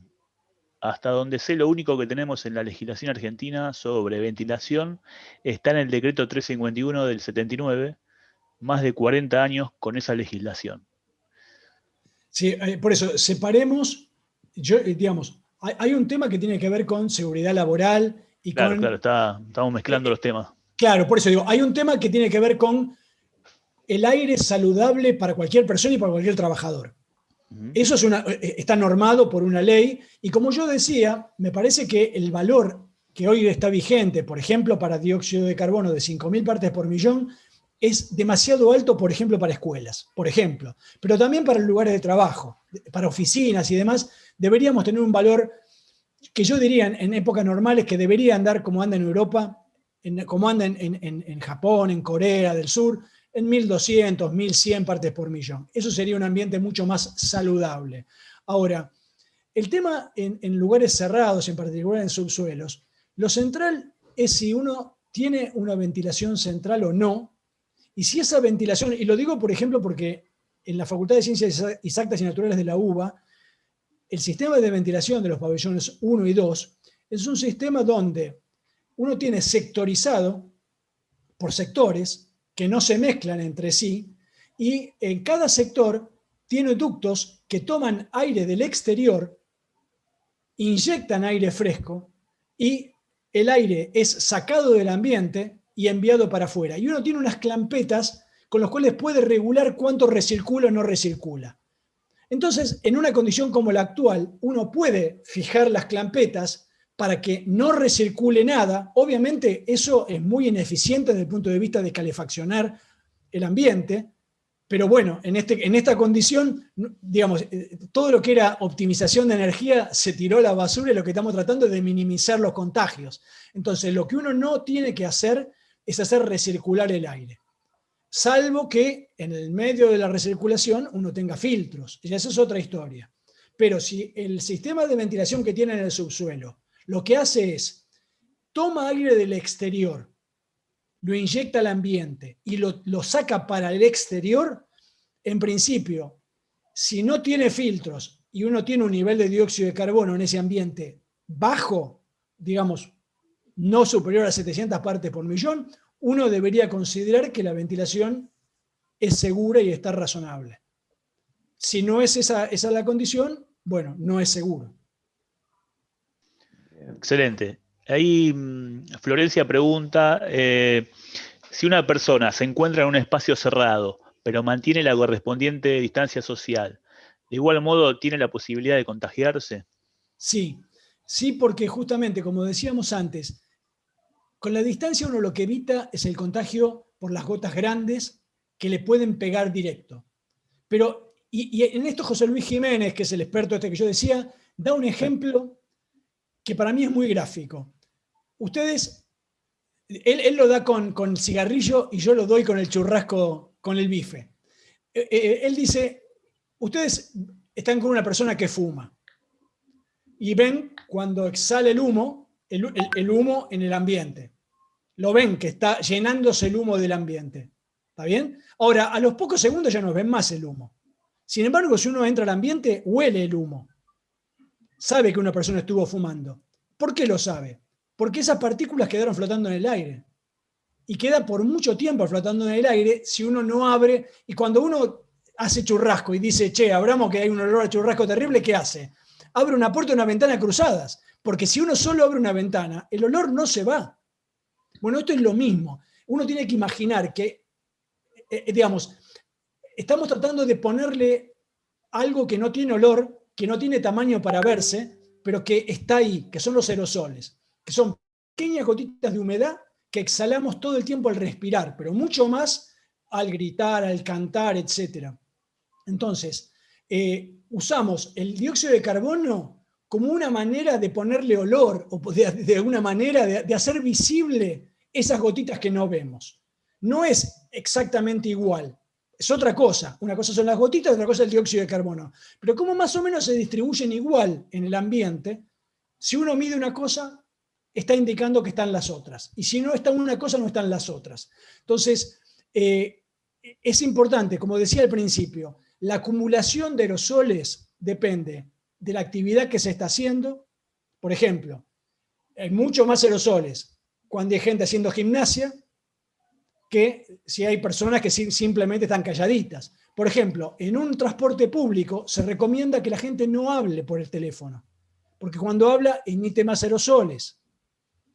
Es decir, que uno tiene que tratar de mitigar, y obviamente cuanto más tiempo estoy, más riesgo. Entonces, menos tiempo, menos emisión, menos personas, hay menos aerosoles y menos riesgo. Pero siempre es una cuestión de riesgos. Ok. Está clarísimo. Otra consulta que surge aquí, ¿es recomendable poner en funcionamiento los ventiladores de techo para ayudar a la circulación, teniendo en cuenta que los aerosoles tienden a subir? Bueno, es una buena pregunta y hay todo un debate con eso. Porque al principio la recomendación era que no había que mover el aire. Pero me parece que esa recomendación estaba más ligada al hecho de que no se estaba diciendo que había que abrir las ventanas y las puertas. Entonces, ahora estamos en otro paradigma, que es, vamos a ventilar. Entonces, si nosotros ponemos un ventilador suave, que no esté directo a las caras, es decir, que no lleve el aire directo que uno exhaló de una cara a la otra, sino que ayude a que el aire se mueva lentamente. Bueno, eso, el consenso es que eso ayuda, porque ¿cuál es el peligro? A ver, obviamente estamos hablando de riesgos. Lo que estamos tratando de... ¿Qué es más riesgo? Que el aerosol quede mucho tiempo cerca nuestro y que a la larga lo respiremos, o que pase muy rápido por delante nuestro y se vaya para afuera. Es cierto, cuando lo estamos moviendo, pasa muy rápido por delante nuestro.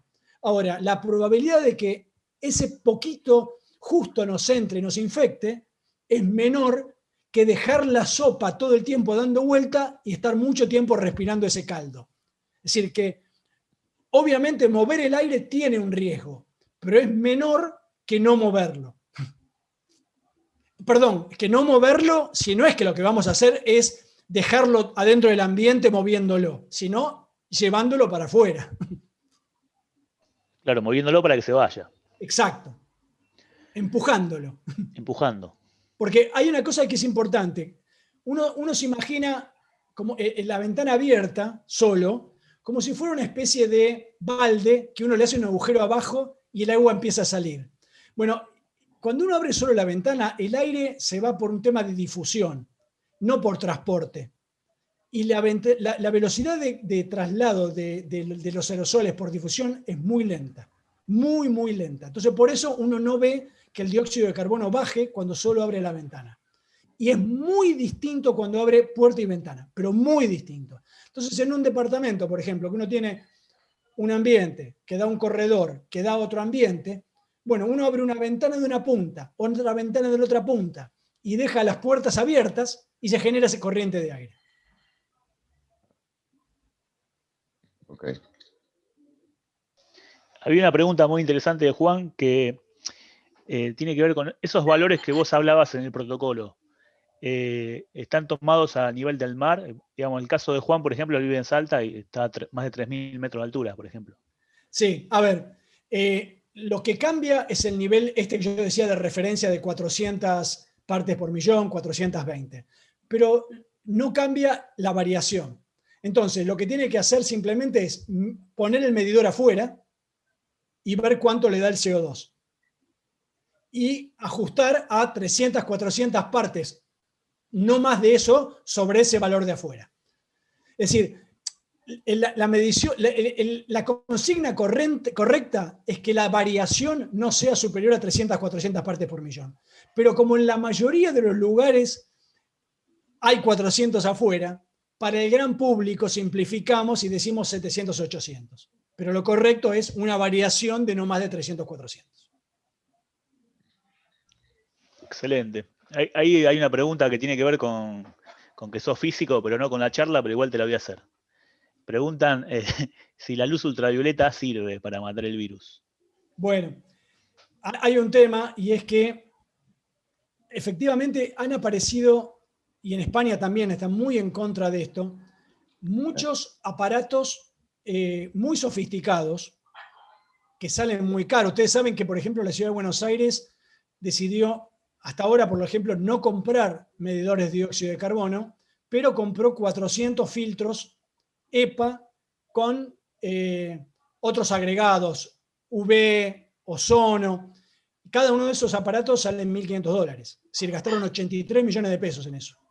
Y la verdad que la recomendación es en el orden que yo les dije. Es decir, primero ver de ventilar, porque la mejor solución no es tratar de ver cómo mato los bichos. Si yo puedo generar aire fresco, esa es la mejor solución. Porque entonces voy a tener un aire razonable, saludable, etc. Porque si yo tengo una mala ventilación y estoy eliminando el virus, eso no me va a agregar oxígeno ni me va a sacar dióxido de carbono. Con lo cual voy a seguir teniendo un problema de mala ventilación. Entonces, la idea básica es que la ventilación tiene que ser buena. Si la ventilación no es natural, no es buena, puedo ayudar con medios mecánicos. Y como última instancia, recurrir a equipos sofisticados que son más caros y que tienen que tener un control. ¿Por qué? Porque el equipo ese, que ustedes no sé si lo habrán visto, pero es una especie de aparato relativamente chico con un ventilador bastante ruidoso, tiene que tener el volumen de mover aire lo suficientemente rápido para que haga que todo el aire del ambiente pase una cierta cantidad de veces por ese filtro para que las partículas queden retenidas ahí. Eso no puede ser cualquier equipo, tiene que estar, digamos, especificado y controlado por una persona, un profesional, en función del tamaño del ambiente, del uso que se le va a dar, etc.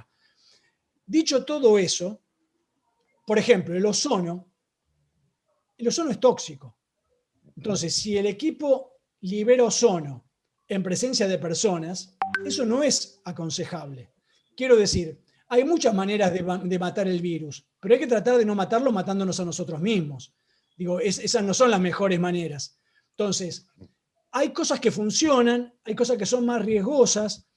El UV efectivamente mata virus, bacterias y demás, pero bueno, de nuevo, hay que ver, el equipo tiene que estar bien diseñado, porque si tiene un flujo, imagínense lo siguiente, si tiene un flujo de aire enorme para hacer mover mucho, para que el aire pase muchas veces por el filtro, el aire va a pasar muy rápido por delante de la luz UV.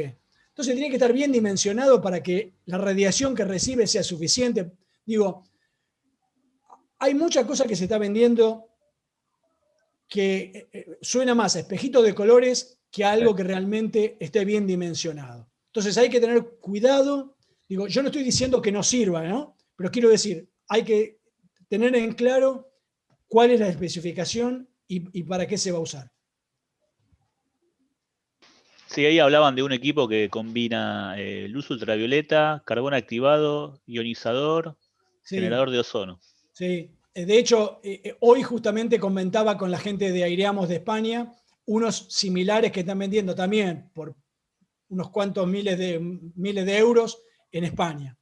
Y todo el grupo desaconseja eso porque, a ver, suena a este tipo de cosas que a veces pareciera que aparece un milagro tecnológico que nos resuelve el problema y nos olvidamos. Y me parece que el foco tiene que estar en tratar de tener una ventilación adecuada. Es decir, en tratar de que el aire circule y que estemos respirando aire sano. Porque como decía antes, el COVID se va a ir, pero vamos a seguir teniendo enfermedades respiratorias. Entonces, generar la conciencia de que una parte saludable es tener un ambiente interior bien ventilado, es algo que deberíamos incorporar.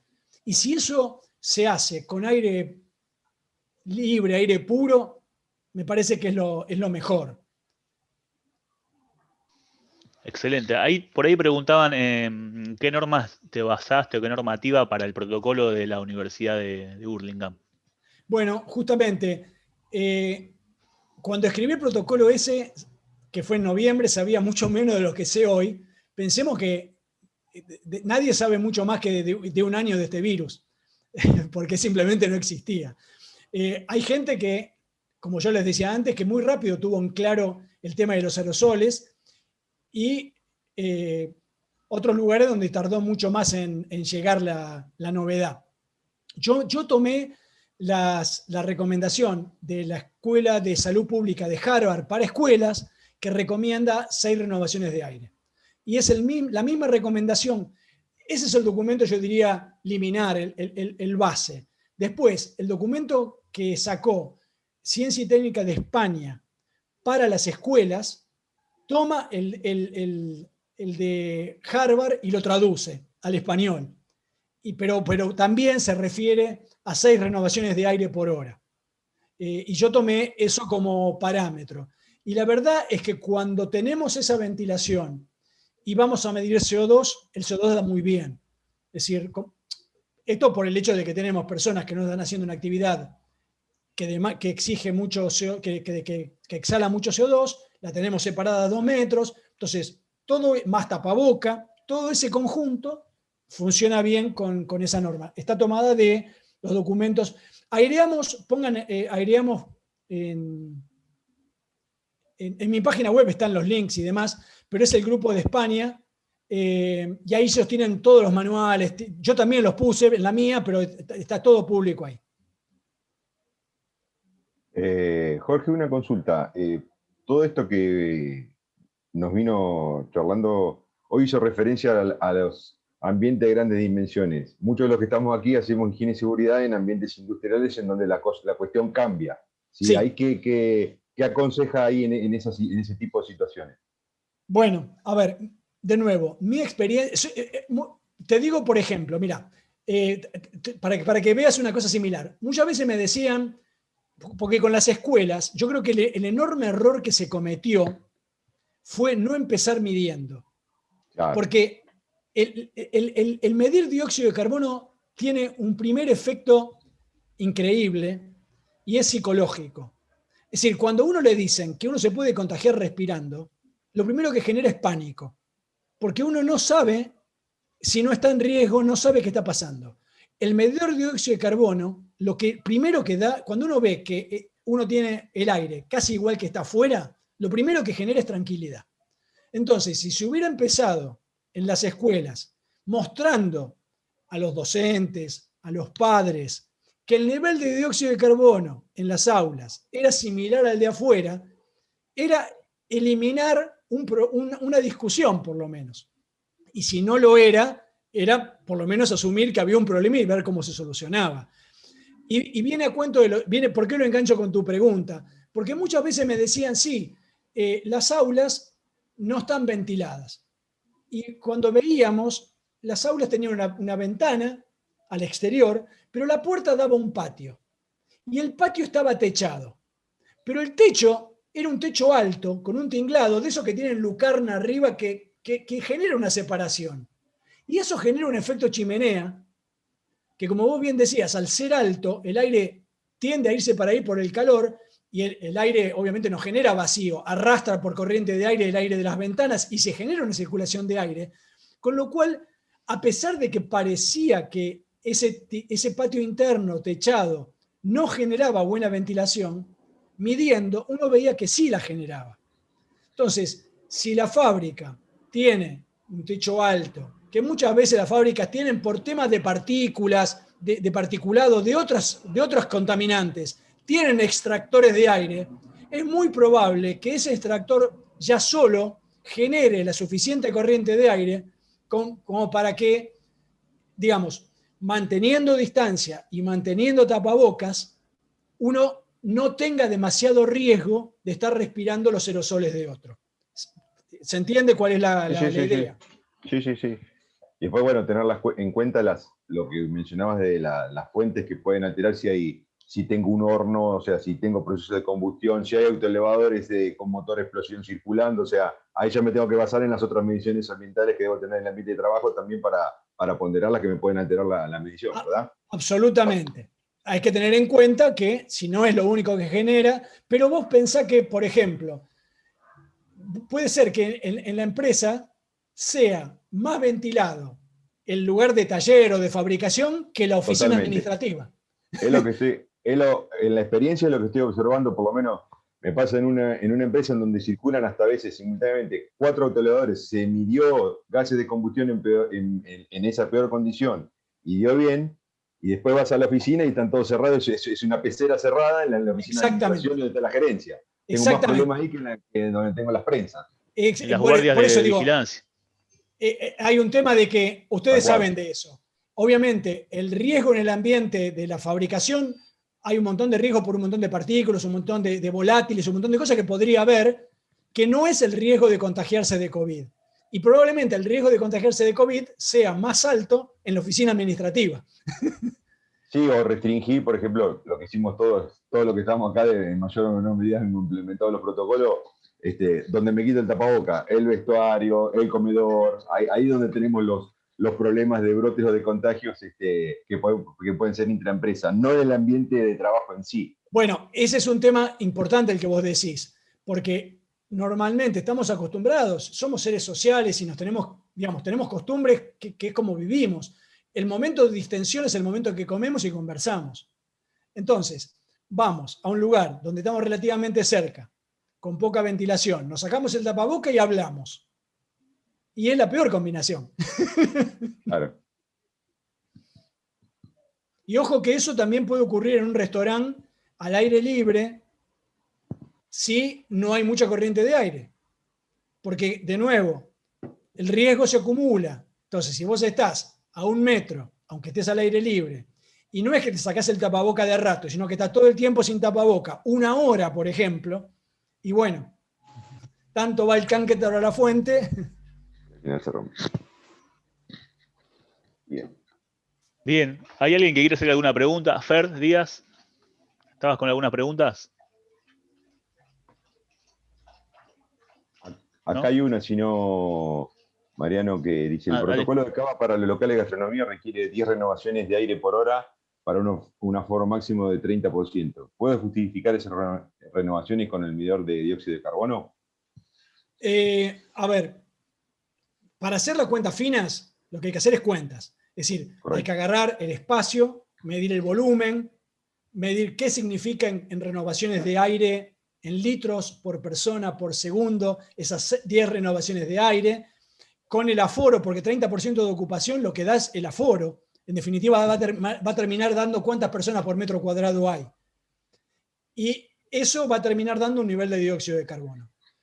En general, y en España y en Oriente se está usando, se ponen medidores de dióxido de carbono en restaurantes. Justamente. Porque incluso sirve hasta como propaganda. Porque si vos mostrás que el nivel de dióxido de carbono adentro lo tenés en 500, 550 ppm, es decir, muy poquito por arriba de lo que está afuera, y bueno, la gente entra a comer tranquila. Así que hasta le sirve al comerciante, digamos. Y pensemos que, de nuevo, yo no estoy diciendo que esto sea económico para una casa de familia, pero tampoco tiene sentido usar esto en una casa de familia. No. Para un comercio, digamos, estamos hablando de un equipo que los que se están vendiendo acá en Argentina arrancan en 20.000 pesos, más o menos. El que yo hice a mí me salió menos de la mitad que eso, porque bueno, lo hice yo, pero no estamos hablando de algo que sea tan costoso para un lugar de trabajo, digamos. ¿Ese equipo que fabricaste vos en la universidad, está a la venta? ¿No? ¿Se comercializa? Mira, la universidad, yo lo que hice fue, primero, yo no inventé nada. Yo la idea que tuve es que para mí era importante que fuera fácil para la gente que lo quisiera armar. Entonces busqué en internet cómo se armaban, que es una cosa vieja. Busqué de esas cosas cómo se armaban, qué se podía comprar acá en Argentina por internet, porque yo en particular tengo más de 60 y trabajo desde mi casa, y lo compré por internet y lo armé en mi casa. Yo daba electrónica para físicos, pero no soy ingeniero electrónico ni mucho menos, no soy experto en Arduino, nada de eso. Con poco me di maña y puse el circuito, las instrucciones, todo en la página web para que el que quiera lo pueda armar. Eso fue lo que yo hice, hasta ahí llegué. La universidad donde trabajo tomó eso y se puso a fabricar con estudiantes equipos para las escuelas de la zona, de ahí de Morón y de Hurlingham. Pero también, por ejemplo, la Facultad de Ciencias Exactas, donde yo trabajé y donde fui decano, armó sus propios equipos para medir ahí, y hoy están, ellos usaron el modelo que yo desarrollé con Wi-Fi, y desde higiene y seguridad de la facultad monitorean el CO2 en el lugar donde están alguna actividad presencial, por ejemplo, todo con Wi-Fi.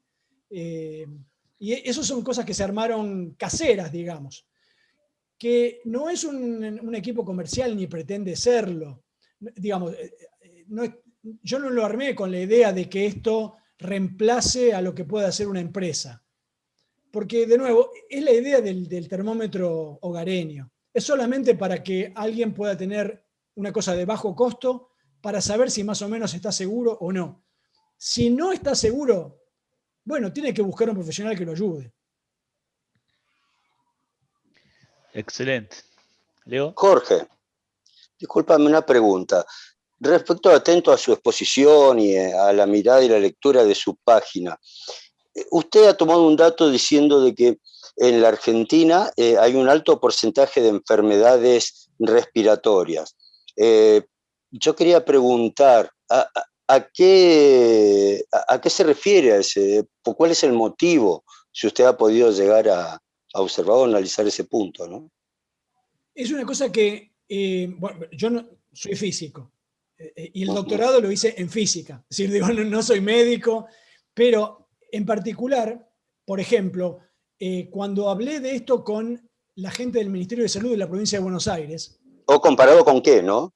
Claro, no, ellos tomaron con mucho interés esto porque les preocupa.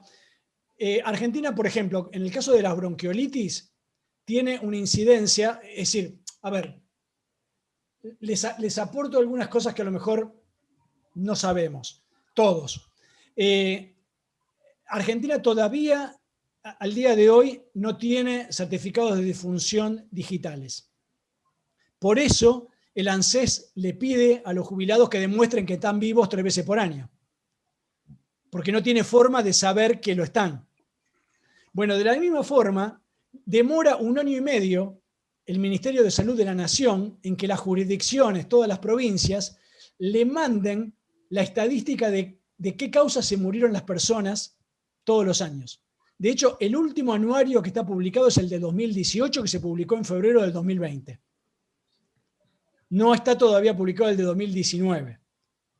Cuando esté publicado el de 2020, vamos a poder saber si, descontando los casos COVID, hubo exceso de muertes o no. Eso, por ejemplo, nos va a indicar, porque ¿qué pasó en muchos lugares del mundo que ya se vio?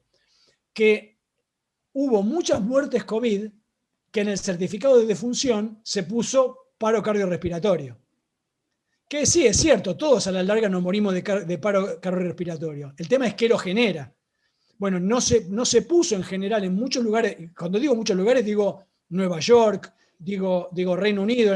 Cuando colapsaron los sistemas de salud, muchas veces la gente se moría en la casa y un médico expedía un certificado para poder hacer el sepelio y no quedaba registrado. Pero después saltaba contra la estadística porque había una sobretasa de fallecidos que no se explicaba de ninguna otra forma que no fuera de COVID.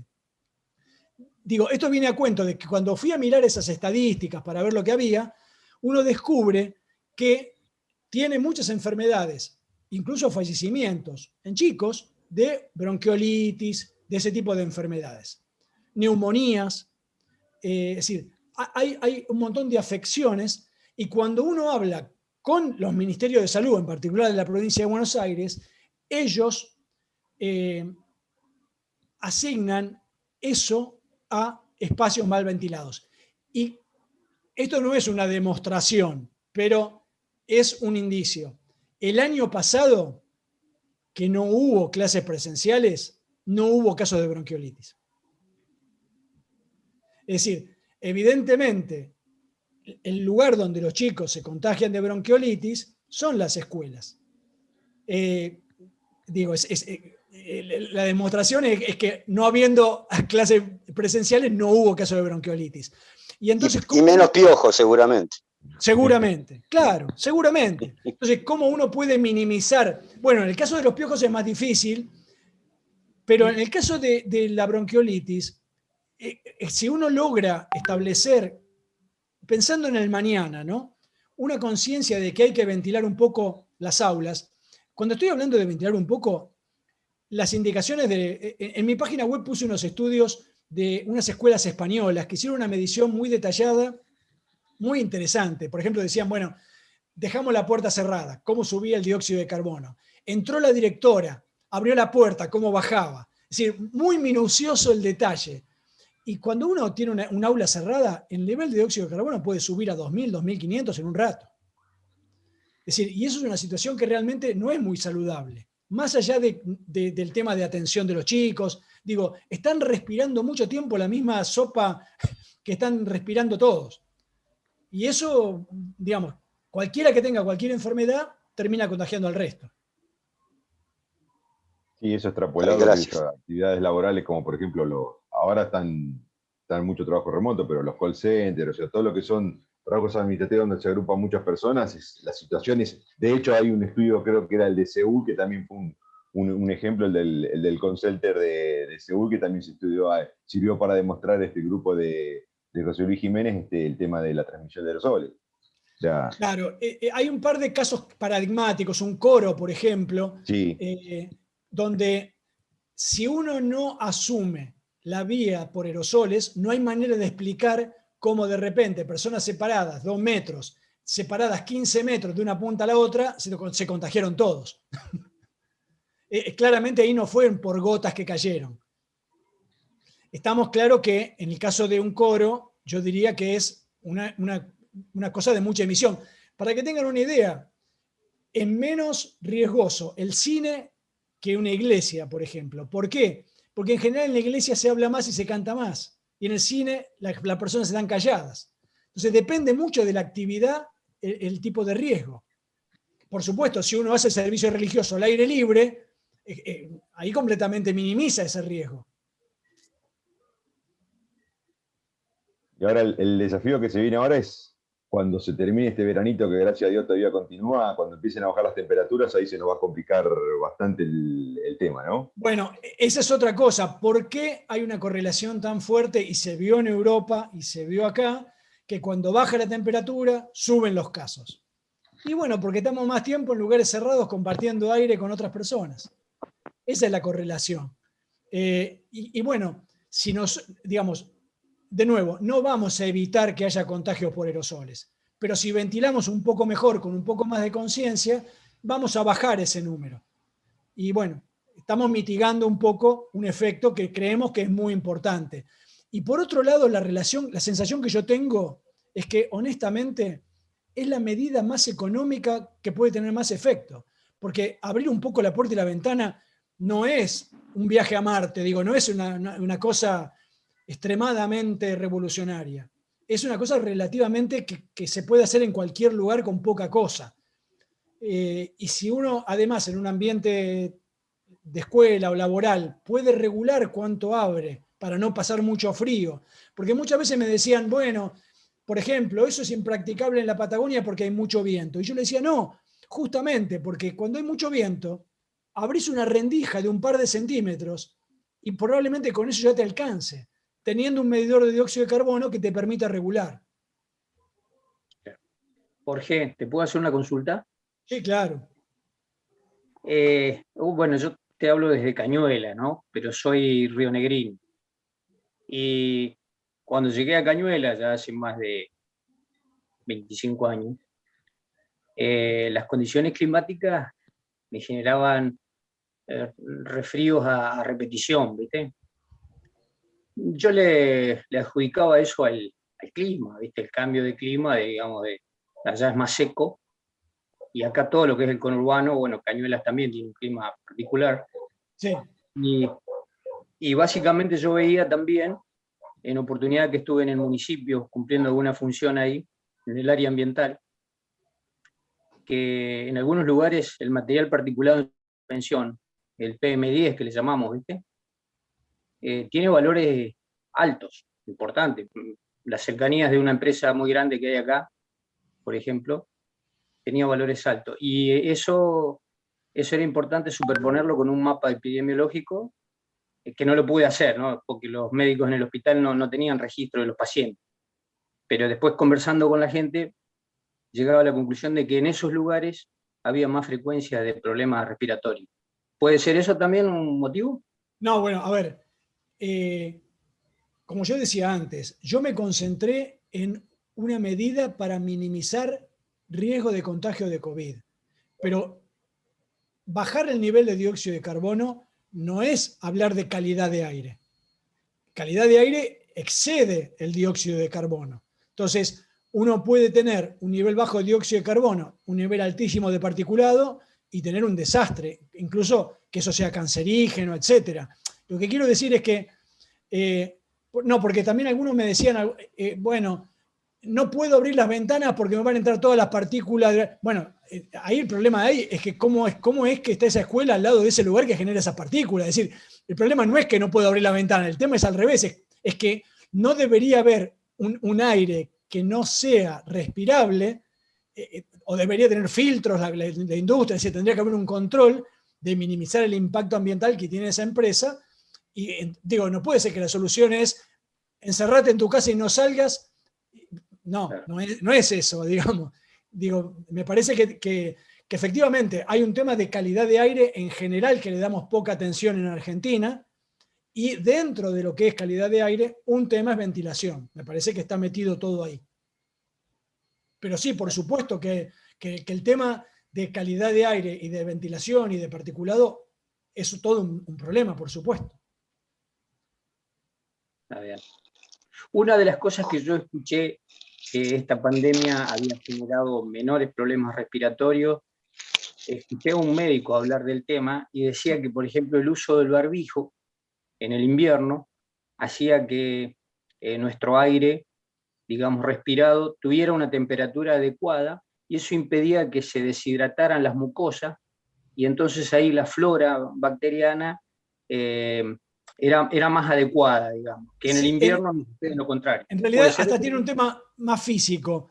Sí. La humedad en los pelitos del sistema respiratorio, de la nariz y demás, la humedad ayuda a que los pelitos atrapen partículas, aerosoles y demás. Funciona mejor nuestro filtro, el que ya tenemos nosotros incorporado en la nariz, funciona mejor con una condición de humedad óptima, digamos.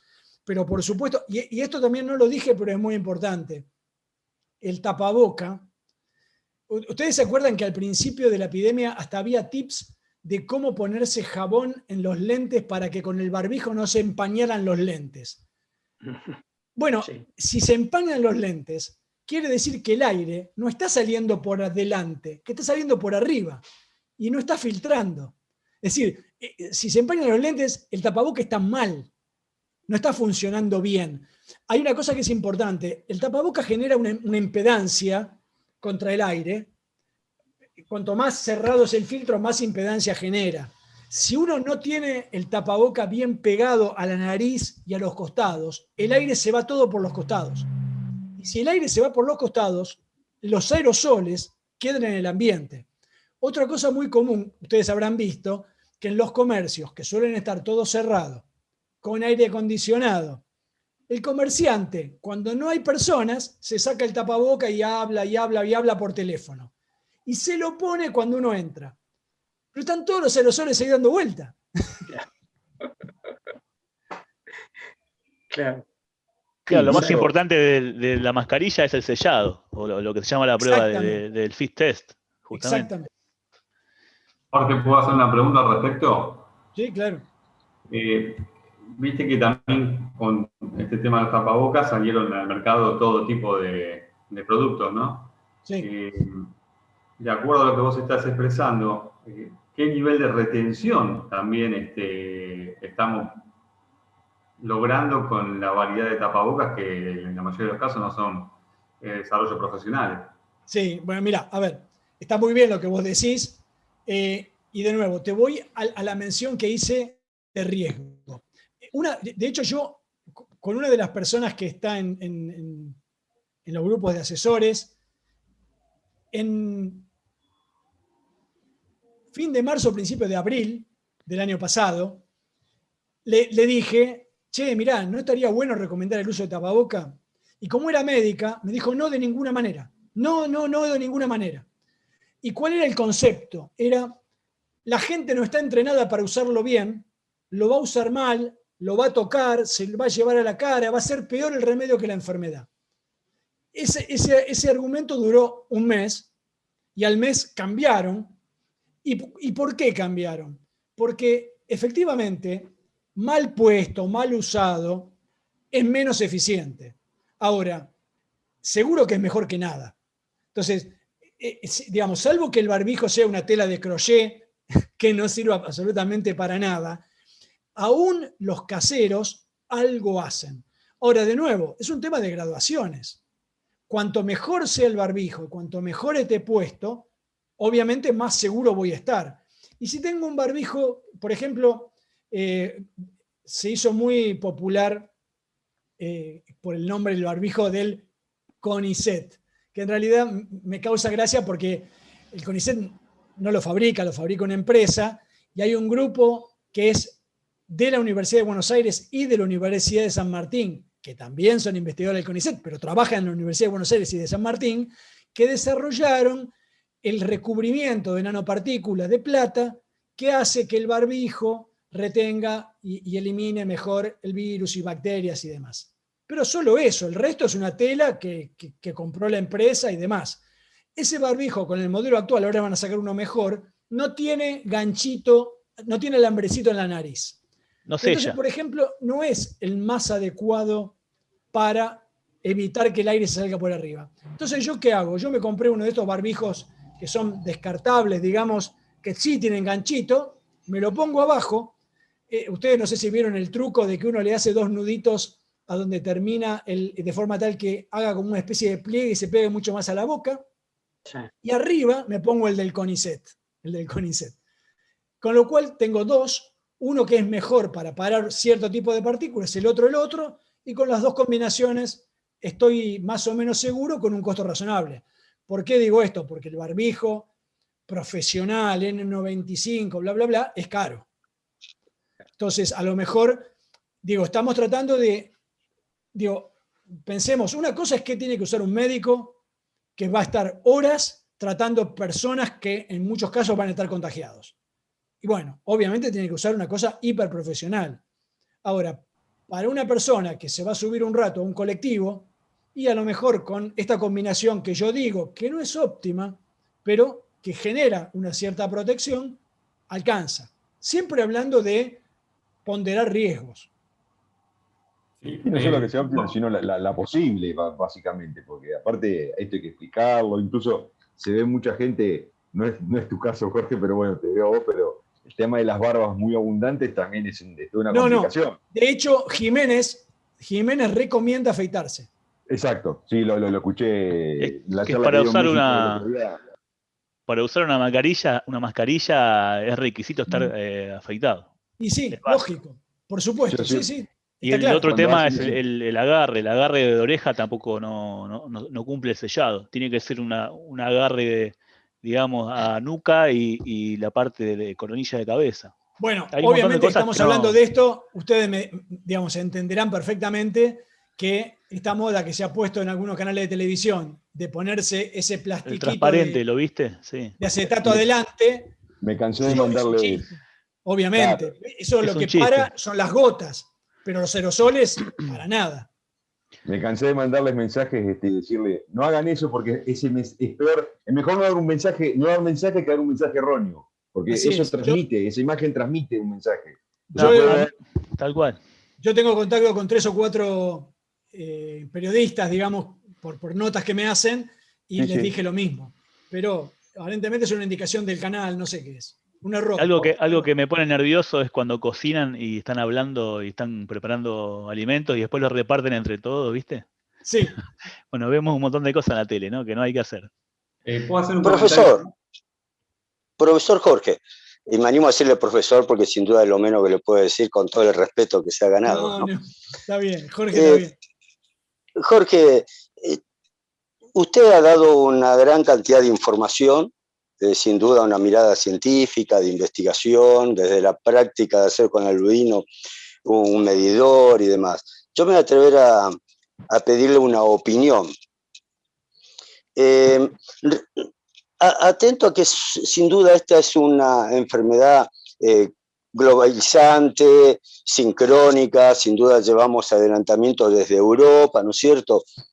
Su opinión, esta ventaja que podríamos decir que tenemos, ¿usted considera que la podríamos aprovechar algo mejor? ¿Ventaja en qué sentido? Y de que nos podemos adelantar a la problemática. Bueno, sí, a ver. Como es sincrónica y sin duda sí, globalizante. Sí. De hecho, a ver. Disculpe, le pido una opinión. No. A ver.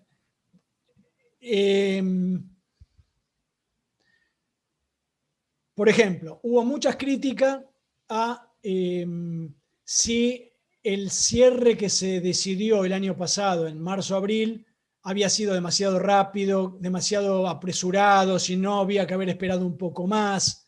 Ahí hubo una crítica. Y que yo creo que ahí, y esto, si ustedes por la profesión que tienen me van a entender, me parece que lo que primó fue el principio precautorio. Es decir, se veía que había un desastre en Europa y en Nueva York, y no se entendía muy bien qué estaba pasando, y se tomó una cosa que era por precaución. Y yo creo que tuvo algunas ventajas que a lo mejor no hemos valorado. Digo, no, por supuesto que tuvo costos, eso a todas luces, pero digo, una de las ventajas, se suspendieron todo lo que era atención médica programada y se bajó incluso la incidencia de accidentes. Eso hizo que tuviéramos prácticamente toda la capacidad hospitalaria disponible para cuando vinieron los casos más de COVID y no nos saturó el sistema de salud. Ahora, por ejemplo, que no bajamos en nuestro verano de 5.000 casos nunca, y teníamos todo el sistema de salud funcionando prácticamente normal, atendiendo cosas programadas y demás, con poco que nos subieron los casos, estamos en una situación que... Entonces, digamos, me parece que efectivamente tuvimos la oportunidad de mirar lo que pasaba en otros lados. En algunos casos lo hemos usado bien, y en otros casos hemos decidido no seguir ciertos comportamientos. Y doy un ejemplo. Australia, muchas veces se dice, no, bueno, es una isla, es un continente. Digo, es un lugar muy grande. No tienen casos. ¿Y qué han hecho ellos? Ellos usaron una estrategia que no se llama aplanar la curva, que es dosificar los contagios de manera que vengan de a poco y que no colapse el sistema de salud, sino que aplastaron la curva. Es decir, ellos hicieron un cierre muy riguroso de 3-4 semanas, muy riguroso, lograron llevar los casos a cero, y a partir de ahí, cada vez que les aparece un brote, porque algún caso que viene de afuera se les escapa, a pesar de que tienen cuarentena bastante estricta para ingreso al país y todo, cuando les aparece un brote, cierran por 5 o 6 días hasta que identifican ese brote y después vuelven a la normalidad. Y bueno, eso, por ejemplo, que es una estrategia muy quirúrgica, pero que Australia, Nueva Zelanda la han logrado implementar. No hablo de Corea del Sur, porque Corea del Sur usa otros mecanismos que tienen que ver con, por ejemplo, mucho control de información a través de celulares.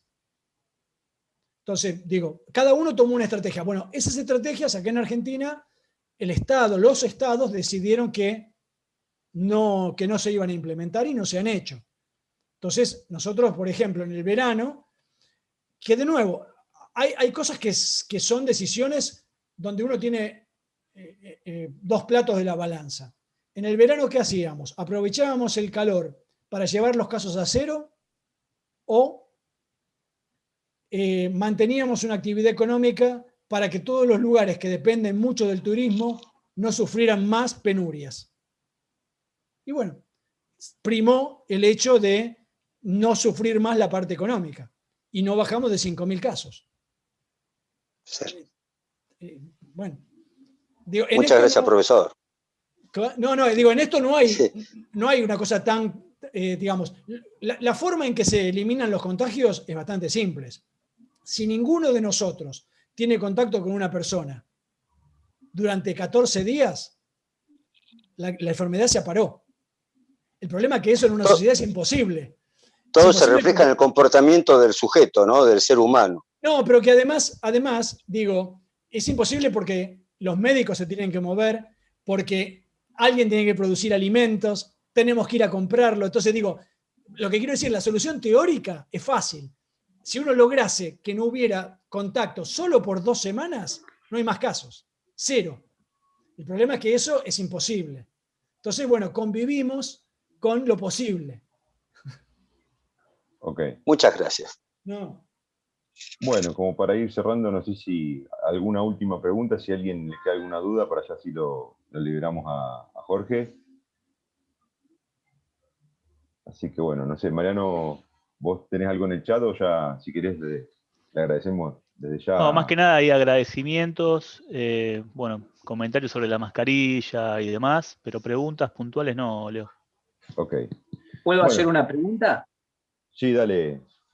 Sí, bueno, Jorge, mira, siendo que vos venís del área de la investigación, digamos, y sos un científico muy reconocido, yo te pregunto lo siguiente.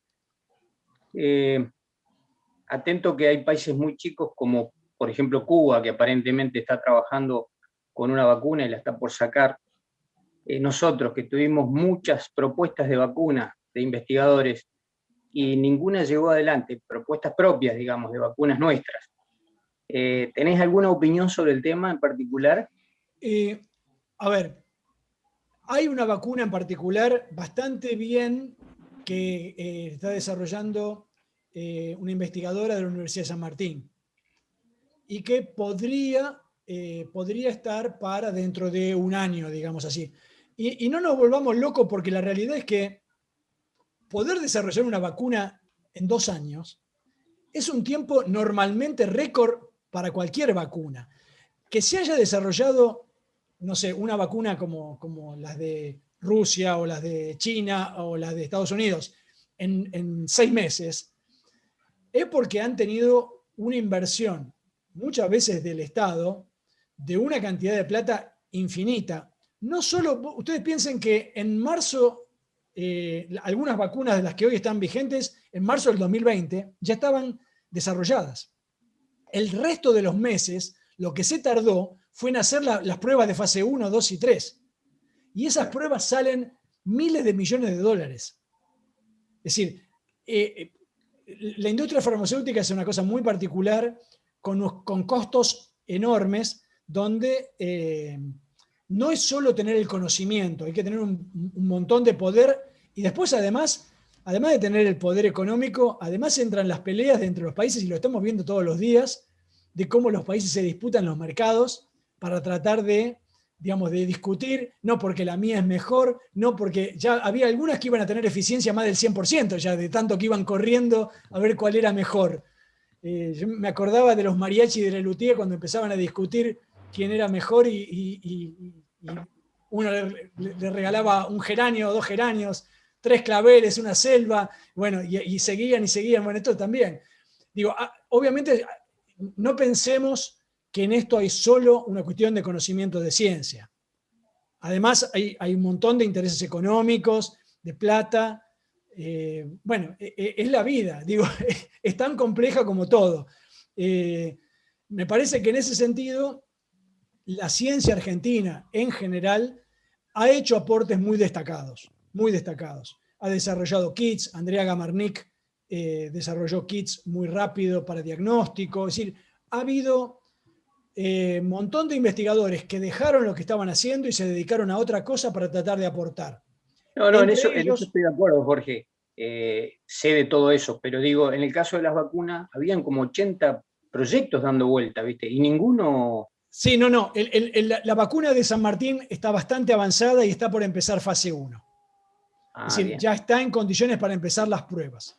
Lo que pasa es que primero hay que probar que no es tóxica, después que tiene cierta efectividad, etcétera. Bueno, son distintas fases que no es trivial. Pero la idea es, por lo que dijo el ministro Salvarezza, la idea es que el Estado va a invertir para que esa vacuna avance con las pruebas. Después puede ocurrir que fallen las pruebas y que no funcione, pero la idea es poner la plata para probarla. Gracias, Pero, muy amable. Gracias. no, por nada. Bueno, con esto vamos concluyendo desde todo Apicema, Jorge, un agradecimiento enorme por el tiempo y por la charla que nos has dado. Déjame que te cierre una cosa Sí, por favor.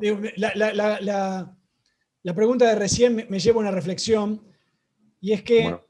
yo soy de los que discuto y he defendido siempre, digamos, desde hace muchos años, la importancia estratégica que tiene para un país tener desarrollo científico y tecnológico. Y lo vemos porque en estos casos se evidencia que hay situaciones donde ni siquiera teniendo plata se pueden comprar las cosas, porque son cosas que digamos, el que las tiene las reserva para sí y ni siquiera las vende. Entonces, digamos, acá vemos la importancia. Les doy un ejemplo. Ustedes se acuerdan que en marzo del año pasado salió el tema de si había suficientes respiradores. Y Argentina no tenía problema, porque era el único país de Latinoamérica que tenía 3 fábricas de respiradores. Entonces, no era alta tecnología como las vacunas, era una tecnología media, pero por tener ese desarrollo industrial, ese problema no lo teníamos. El Estado metió recursos, le puso órdenes de compra a las fábricas aumentaron la producción, que ya tenían en marcha, y en pocos meses había excedente de respiradores y ya nunca tuvimos ese problema. De hecho, se están exportando a Uruguay, por ejemplo. Por ejemplo. Ya vinieron 3 vuelos en las últimas 2 semanas de la Fuerza Aérea Uruguaya a buscar respiradores. Exactamente. Entonces me parece que es importante tomar esto como enseñanza de que tener soberanía y capacidad para poder fabricar ciencia y tecnología local es importante.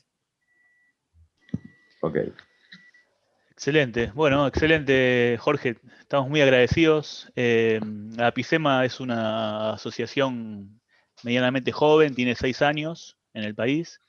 Y ya es grande, porque tenemos más de 9.000 socios en todo el país, y yo creo que este tipo de charlas y con científicos como vos que colaboran con Apicema nos hacen aún mucho más grande, así que estamos profundamente agradecidos por tu tiempo y por tu paciencia esta tarde. Muchas gracias. No, gracias a ustedes por la invitación y que tengan todas buenas noches. Muchísimas gracias, Jorge. Saludos. Gracias, Jorge. Muchas gracias. Gracias. Jorge. Me gusta Apicema. Gracias, Jorge. Gracias, Jorge. Gracias, Apicema. Muchas gracias.